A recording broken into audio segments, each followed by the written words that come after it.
في لحظة ممكن يتحول الفرح لكابوس.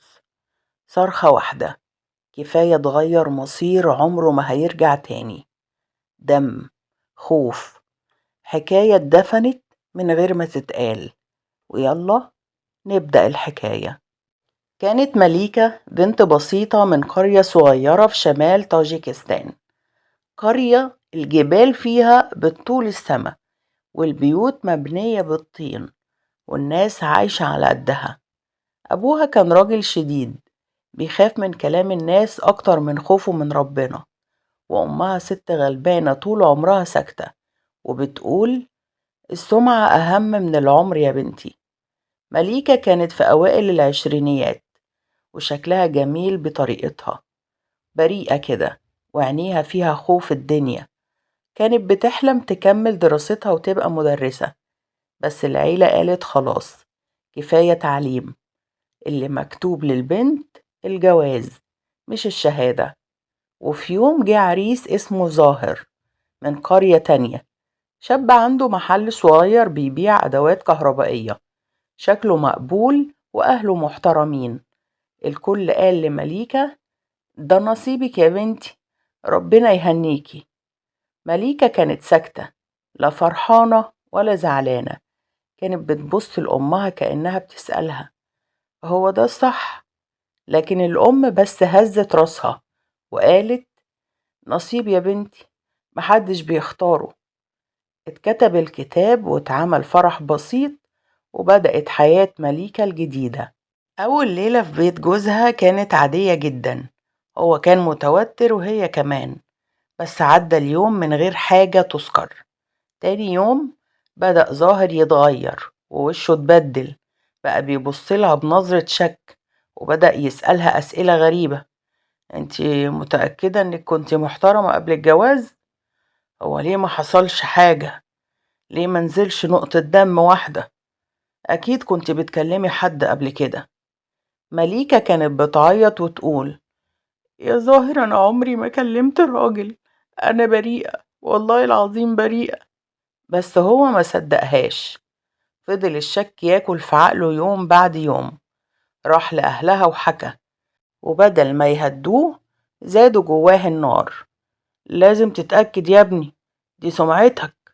وفي طاجيكستان للأسف الناس هناك بيعملوا حاجة اسمها اختبار العذرية، حاجة مهينة ومؤلمة، بس بيعتبروها دليل.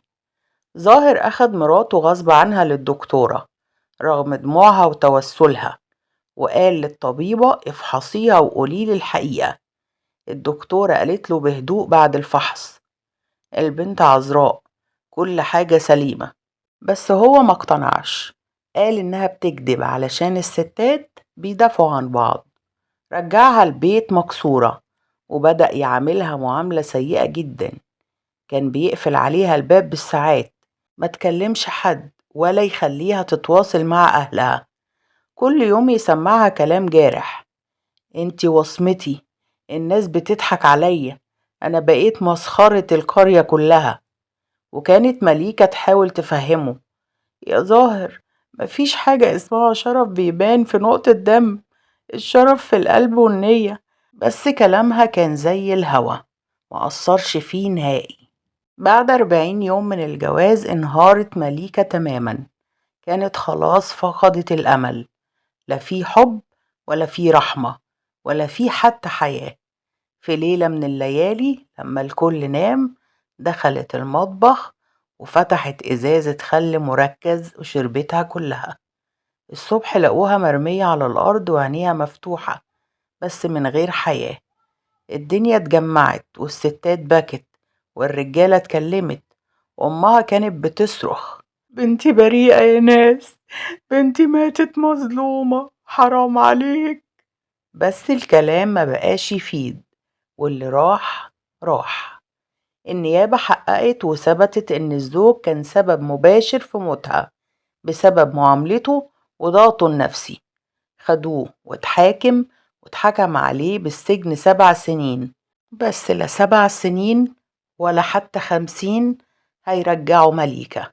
القرية بعدها بقت تتكلم عنها كأنها أسطورة حزينة. كل بنت بتخاف من اللي حصل لها، وكل أم بتمسك في إيد بنتها وتقول لها ما تسيبيش حد يشك فيكي، الدنيا قاسية والناس ما بترحمش. بس الحقيقة اللي الكل عارفها ومش قادر يقولها إن مليكة ماتت بريئة، ضحت بنفسها علشان كلمة اسمها شرف في مجتمع ناسي يعني إيه إنسانة. لو وصلتوا معانا للنقطة دي اكتبوا لنا في التعليقات إن انتوا من الأبطال وقولوا لنا رأيكم في القصة. ولو لا قدر الله كنتي مكان مليكة، كنت هتستني لما جوزك يعمل فيكي اللي عمله فيها، ولا كنت هتتصرفي ازاي؟ وفي رأيكم رد فعل أهلها كان صحيح ولا غلط؟ ولو لا قدر الله كنتي مكان مليكة، كنت هتنتحري فعلا ولا تتصرفي تصرف تاني؟ وإيه هو هيكون التصرف؟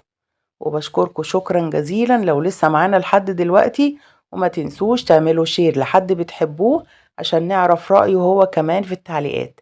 وشكرا جزيلا حبايب قلبي.